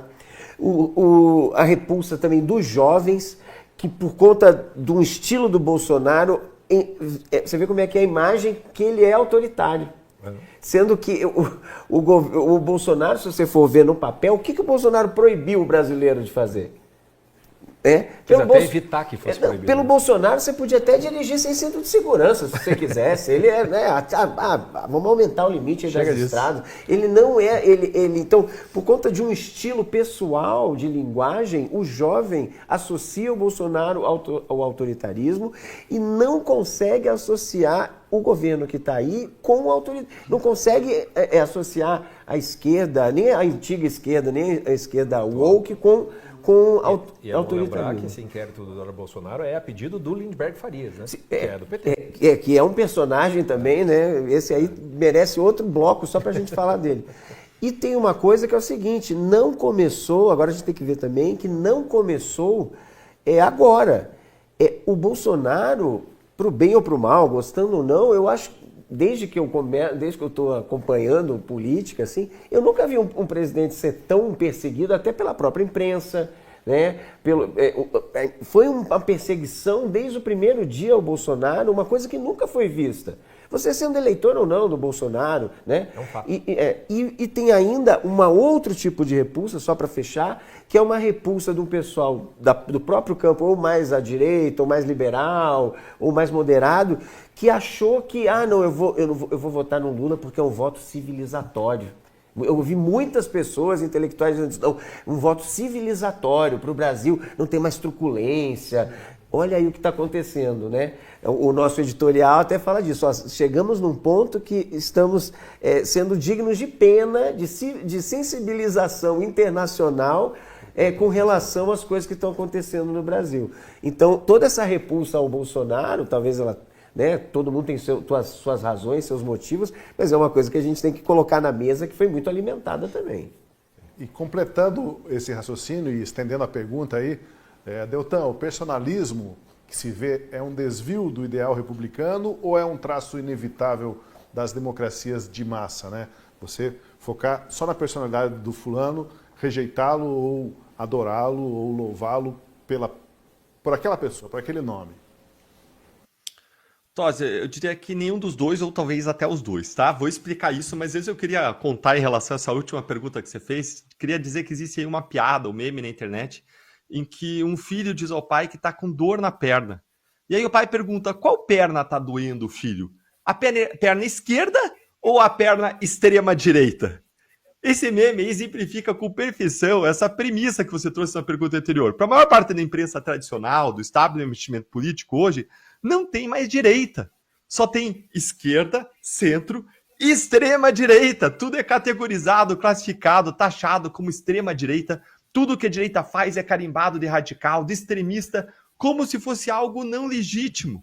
A ponto de tudo que as defesas do Bolsonaro, todas as teses da defesa, que a defesa traz, bate, eles rejeitam e eles tomam a palavra do STF como se fosse uma verdade absoluta, de forma crítica. Eu fico injuriado com isso, eu fico indignado. Vai lá olhar o processo, olha os autos, isso faz sentido, olha para a lei. Quer um exemplo muito claro? As defesas estavam batendo, que não tinham acesso integral aos autos. Batendo muito nisso. E aí o Alexandre de Moraes estava dizendo, não, teve acesso integral, E o que a imprensa falava? Batia na versão do Alexandre de Moraes. Aí o que aconteceu agora, no começo de maio, 1º de maio? O Alexandre de Moraes veio e tomou uma decisão reconhecendo que as defesas não tinham tido acesso a tudo e dando acesso a tudo. Ou seja, isso mostra que a imprensa estava errada todo o tempo em apoiar o Moraes numa coisa que ela não foi lá olhar e criticar, e não foi lá analisar. E isso se repete todos os dias. Por que isso? Porque, é claro, existe uma tendência, existe um lado da imprensa. Pesquisas mostram aí que mais 80%, 90% dos jornalistas são de esquerda. Então existe uma tendência aí de progressismo nas redações, nos jornais, no establishment. E a Gazeta do Povo foge disso. Ela é uma espécie aí de oásis para quem quer buscar uma visão independente. E a gente está aqui justamente ressaltando como é importante para a gente buscar valores, princípios, buscar os fatos, as evidências. Bom, agora indo para a sua outra questão sobre o personalismo. E aqui eu vou dizer aqui uma resposta um pouco diferente, tá? O personalismo, ele é um fato. O personalismo, ele é dado pela realidade. O personalismo, ele não é uma opção das pessoas. Pessoas não seguem ideias e causas. Pessoas seguem pessoas. Quem diz isso não é Deltan, quem diz isso é a antropologia, são os estudos sobre o ser humano, são as experiências feitas. Existem experiências, por exemplo, que mostram com primatas, que os primatas seguem aquele líder que tende a ter uma aceitação ali social, um relacionamento social com os demais melhor, que tem determinadas características de liderança, e vão seguir aquele primata líder. Tem outros estudos que mostram que sensibiliza muito mais as pessoas, rostos humanos e histórias, do que estatísticas. Quando você vai para um Jonathan Haidt, e a visão que ele tem aí, traduzida naquele livro A Mente Moralista, ele fala do perfil moral, que a gente segue muito mais nossas intuições morais e emocionais do que a nossa razão. Você vai para outro livro do Daniel Kahneman, que ele fala das intuições, o sistema 1 e 2 que as pessoas seguem. Ele diz, olha, a gente é como se a gente tivesse um elefante e uma pessoa montada em cima do elefante. O elefante é a intuição, é a emoção, e é ele que manda no final das contas. E isso não é só na política. Isso passa pela política, mas isso em todas as esferas da vida. Você olha para a religião e alguns líderes religiosos, gurus, eles se destacam e as pessoas seguem eles. Você olha para o mundo esportivo e você tem os clubes de futebol, mas muitas vezes os jogadores ou técnicos específicos são muito mais importantes do que os clubes. Nós temos uma tendência personalista. Essa é a realidade. Essa é a realidade. Agora, qual é o desafio que nós temos? O desafio que nós temos é sermos críticos em relação a essas lideranças e avaliar o que está certo, o que está errado, mas esse personalismo, então, ele é natural do ser humano. E o desafio é como que a gente, reconhecendo esse personalismo, que não é, digamos assim, um erro do sistema, não, é assim que o sistema funciona, como que a gente, reconhecendo isso, a gente traz um senso crítico e a gente busca melhorar, busca avaliar criticamente o que é feito pelo líder e fazer críticas construtivas ou destrutivas, que seja, buscam um aperfeiçoamento e nos desviar, e não ficar colados dentro de bolhas identitárias, cegos para a realidade. Esse é o grande desafio que nós temos. Por um momento ali eu fiquei preocupado quando o Deltan começou a falar dos primatas que seguem o seu líder e tal. Eu pensei, puxa vida, e agora? Eu estou nessa categoria, mas o Deltan, né, conduziu o argumento para mostrar, mas cabe aí o espírito crítico. Então, cabe-nos o espírito crítico, Marcília. Como é que você vê essa forte marca do personalismo na política, na cultura brasileira? É sempre, sigo fulano, sigo Beltrano, estou com fulano, estou com Beltrano. ou eu sou contra ele, ou eu sou totalmente a favor? Eu acho que isso não é só na política. Eu vejo isso como uma característica da modernidade. Se você entra hoje numa livraria, tá lá, seja isso, faça aquilo. O livro é só isso, né? Todo livro que começa com uma palavra de ordem, né? Você pode ver que está nessa esteira. E se não tem uma palavra de ordem, tem que seja alguma coisa em 5 lições, ou 5 passos, ou qualquer coisa do gênero. Isso mostra muito da nossa modernidade, em que o mundo, essa é a minha interpretação, né? É um pouco em cima da teoria dos sistemas.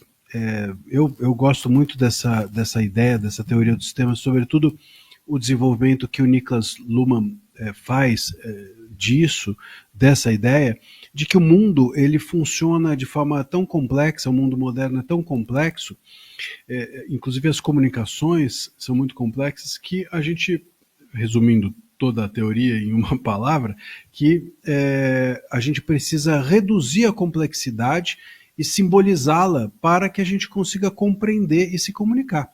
Não dá para a gente se comunicar, tudo está acontecendo. Bom, você precisa resumir de alguma forma. Aquele cara é de direita, aquele cara é de esquerda, aquela pessoa ela é boa, aquela pessoa é ruim, e aquele líder é bom, aquele líder não é ruim, ou aquele líder personifica tudo que eu penso. Então pronto, com isso eu vou nele e dane-se o resto. Com isso eu me tranquilizo e simplifico toda a complexidade do mundo, aderindo àquela pessoa. Isso é bom se, ou pode ser bom, se o líder é bom. E se o líder é bom para sempre. Mas isso pode ser ruim também. Isso pode resultar em coisas como o que a gente viu na Alemanha da metade do século passado, né? Um país culto, um país absolutamente... então não tem a ver com capacidade das pessoas, com informação, com educação, mas pode resultar naquilo. Então a gente tem que tomar muito cuidado. Você pode reduzir, deve reduzir o mundo, as pessoas leem jornal para conseguir entender a complexidade, as pessoas ouvem os nossos programas para conseguir compreender o mundo, isso faz parte, é assim mesmo, a gente precisa reduzir essa complexidade, mas você não pode ser só isso. Você tem que usar aquilo que você leu, essa redução, como instrumento para que você próprio depois construa a sua própria narrativa. Você gosta de um líder, ótimo, mas você precisa ter alguma crítica sobre ele. Eu posso ter algum líder, mas esse líder não é uma pessoa acima de qualquer suspeita, senão é fé, senão não é mais mundo político, né? Senão passa a ser algo religioso, fundamentalista, e isso assim torna-se perigoso. Muito provavelmente a gente abordou hoje, né, a principal notícia, a notícia mais impactante do dia, já nessa nossa reflexão do Última Análise. Mas perguntaria para vocês, alguma outra notícia, algum outro fato que não dá para ser batido nesta quarta-feira? Você tem algum? Vamos ver aqui no estúdio primeiro? Sim. Posso vender o meu peixe? Vamos lá. Daqui a pouco está entrando no ar uma... Vou ser bem personalista agora. Entrando no ar uma matéria que eu fiz que conta um pouco dos bastidores da campanha fracassada Estou com Janja, né? Então eu escrevo para o Caderno de Ideias, que não é aquela notícia... tem os nossos amigos do Hard News, né, que correm atrás da notícia na hora. O Caderno de Ideias é um pouco mais reflexivo, a gente tem um tempinho a mais para pensar e para investigar as coisas. Então eu conto um pouco que o Sidônio talvez não tenha participado dessa campanha. Quem são as pessoas do PT que encamparam essa campanha do Estou com Janja? Faço uma análise, inclusive, estética da campanha, que se você for ver bem, a imagem da Janja estilizada, parece um pouco de Marielle, de Che Guevara, aquela imagem de Lula jovem, tentando colocar ela como um símbolo de resistência, um símbolo de luta. E converso também com o Frederico Junkert, que é colaborador aqui nosso, do Entre Linhas, ele também faz uma análise aí do caso, e também com uma professora de marketing político da ESPM, explicando tecnicamente, assim, técnicas de internet, de divulgação, assim, por que a campanha flopou, né? Fracassou, como se diz. Então, e o título da matéria é Por que a campanha pró-Janja virou um problema? Porque ela fala muito a palavra problema, eu listo inclusive outras outros lapsos linguísticos, sistemáticos da primeira-dama. Então tá aí, eu vou vendendo meu peixe hoje, a notícia está entrando daqui a pouco no ar na Gazeta. Pois então, para não perder acesso a essa matéria que fala do problema da Janja e outros que tais, eu convido você que acompanha a gente a ser assinante da Gazeta, hein? Aproveita lá que o desconto é de 70%. 70% você vai pagar R$ 8,25 por um ano inteiro por mês. É só acionar aí pelo chat, QR Code na tela e aproveita essa promoção e não perca essa matéria do Godoy que vai sair daqui a pouquinho. Já fiquei curioso. Eu vou deixar uma que não precisa, a manchete fala por si, de acordo com o nosso programa, que é a notícia de um delegado da Polícia Federal que foi como testemunha até o STF e descobriu que era investigado. Né? Essa é uma notícia que não precisa nem ler para a gente já saber do que se trata. Imagina como é que foi a cena, né? Posso dar uma olhada aí? Opa, mas o meu nome está aqui. Não, vai ser mais ou menos o pessoal que vai querer ir para os Estados Unidos, vai descobrir assim também, que não vai dar. Vamos lá, o Deltan e daí o Marcília. Olha, Mário, eu não sei se flopou não essa campanha aí da Janja, Estou com Janja. Afinal de contas, ela não foi nem lançada pelo Sidônio Palmeira, mas foi lançada por uma das pessoas mais poderosas do mundo, pelo Xi Jinping, né? Estou com Janja, querendo regular as redes sociais. Pelo menos aí nessa campanha Estou com Janja tem, viu? Bacana. Olha, a notícia que não pode passar batida foi a notícia de que saiu, de que o STF quer prender o Bolsonaro, pai, em julho. Essa notícia saiu ontem.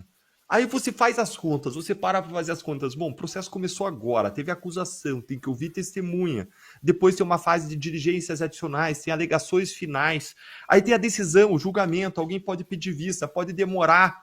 Está no começo agora, praticamente começo de junho. Depois tem o recurso para o próprio tribunal, né? Claro, não tem para quem recorrer, mas tem o recurso, vamos dizer, que vai demorar aí mais um tempo para ser apreciado.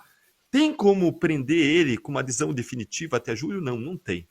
E aí fica pensando que conta que eles estão fazendo? E aí hoje sai outra notícia, que no inquérito de Eduardo Bolsonaro, eles querem ouvir o Bolsonaro pai para saber se ele está pagando as contas do filho. E um pai ajuda o filho, quando o filho vai para o exterior, o que for. Mas não, nesse caso, se o pai ajudar o filho, eles querem enquadrar como um financiamento aos crimes do filho e buscar a punição dos ministros do Supremo. Gente, a que ponto os caras chegam fazendo um raciocínio ali, esticando até onde não dá, porque isso seria uma obstrução do processo criminal por um dos réus, o que é uma razão para prisão preventiva. E aí saiu outra notícia de que o general Hamilton Mourão, ele disse para a imprensa que o Bolsonaro pai ligou para ele antes do testemunho para ressaltar que era bom ele abordar determinados pontos.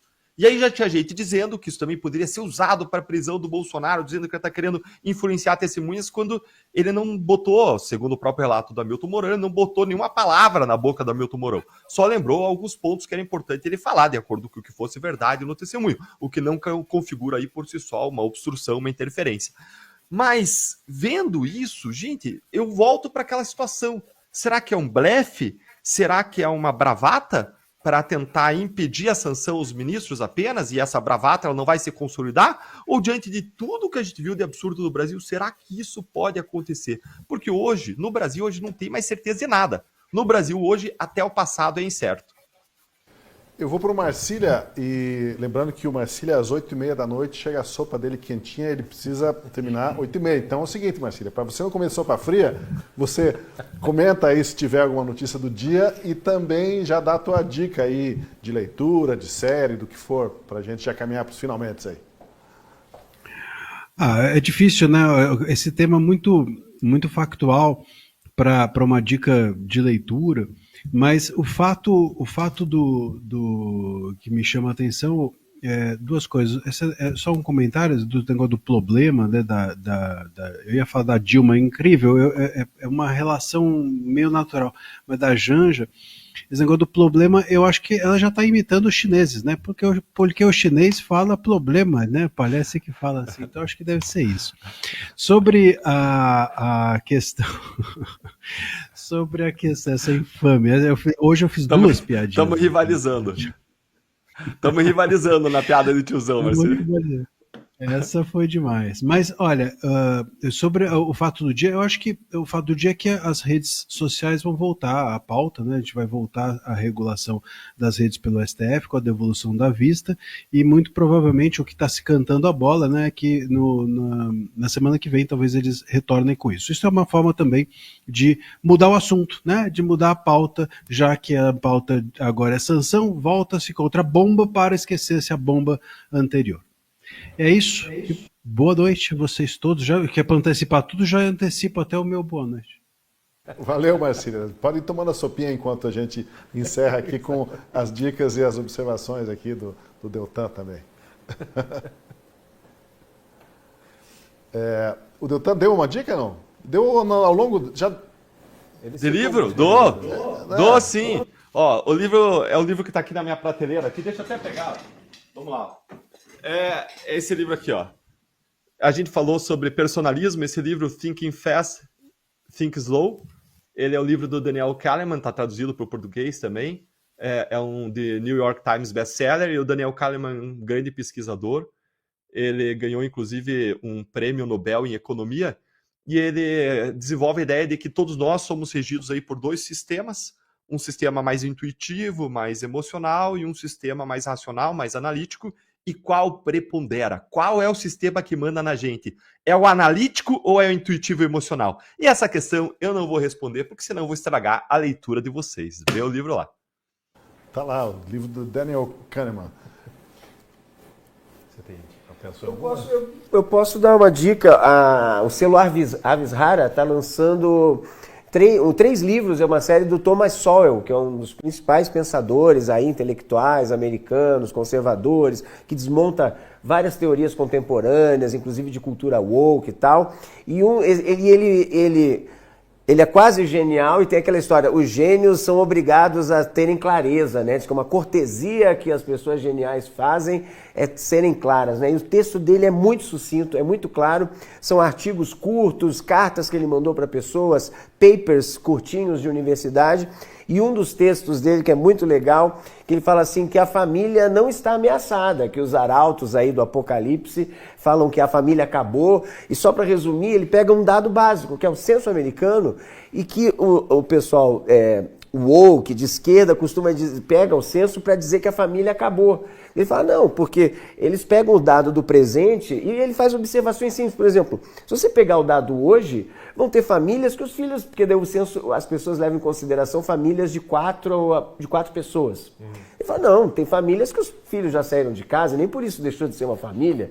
Tem família que são recém-casados e que vão ter filhos daqui a 1 ano, daqui a 2 anos. Tem famílias de viúvos, né? Então ele vai dando argumentos e juntando com outras informações, a gente está sem tempo aqui, mas é genial. São 3 livros, o primeiro acabou de sair e o segundo está para sair, acho que já anunciaram o lançamento. São 3 volumes de artigos curtinhos do Thomas Sowell.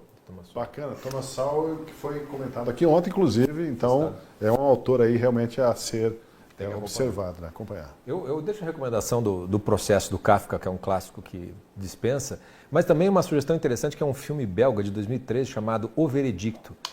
Tem outros filmes com esse título, por isso que eu estou falando que é um filme belga de 2013 para achar mais fácil nos streaming. Não sei em qual streaming encontraria. Mas rapidinho, só o plot, né, do filme é que um pai, uma família com a mulher e uma filha, ele para, acho que num posto de gasolina e tem um assalto e o assaltante mata a mãe e ainda, no meio da confusão, ele perde a filha também no meio do contexto. Ele acaba sendo preso, o assassino, mas ele não é processado porque algum detalhezinho ali de processo e tudo mais. E aí esse pai, né, eu não estou dando spoiler porque tudo isso acontece em 5 minutos, esse pai vai e mata o bandido e faz questão de ser preso e processado. E aí todo o filme é justamente o sistema judicial tendo de se virar com o fato de que ele é o vilão da história, ele tem que ser o que vai consertar aquilo tudo, e aí entra uma questão de política judicial ali, o filme vai ganhando contornos que você não esperava no começo. Eu não me lembro o nome do diretor, é Jay alguma coisa assim, mas é um filme bem interessante. Tá, traz luz. Está anotado, livro, filme, bastante coisa aí para o pessoal acompanhar. Bom, é isso. Agradeço a participação de vocês. Tchau para o Marcília, que já foi. Tchau, Dallagnol, obrigado. Obrigado, Scorsinho. Obrigado também ao Mário Godoy. E você está convidado a sempre acompanhar a gente de segunda a quinta-feira no Última Análise. Até o nosso próximo programa.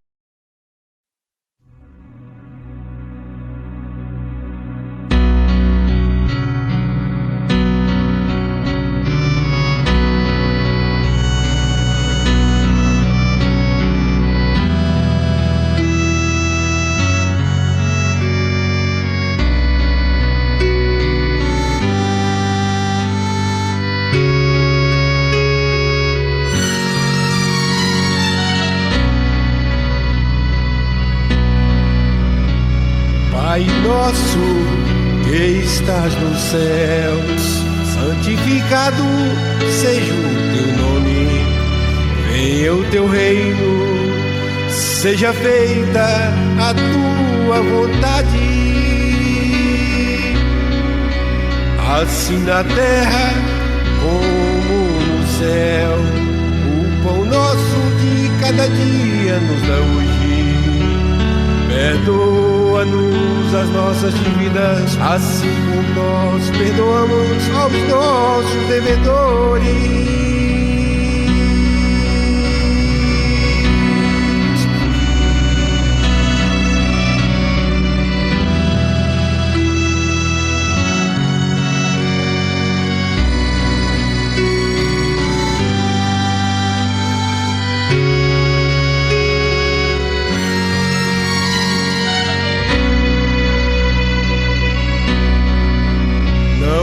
Deixes cair em tentação, mas livra-nos do mal, porque teu é o reino e o poder e a glória para sempre. Amém.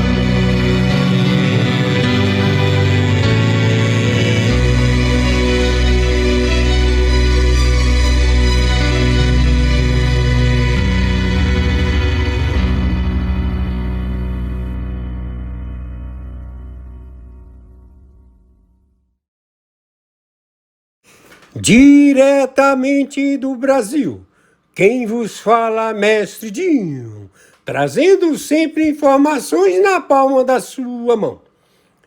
E o meu convite especial, por gentileza, entra na descrição desse vídeo. Urgente! Clicar nos links abaixo. É uma surpresa! E você pode ganhar muito dinheiro. Repito! Urgente! Clicar nos links abaixo. É uma surpresa e você pode ganhar muito dinheiro.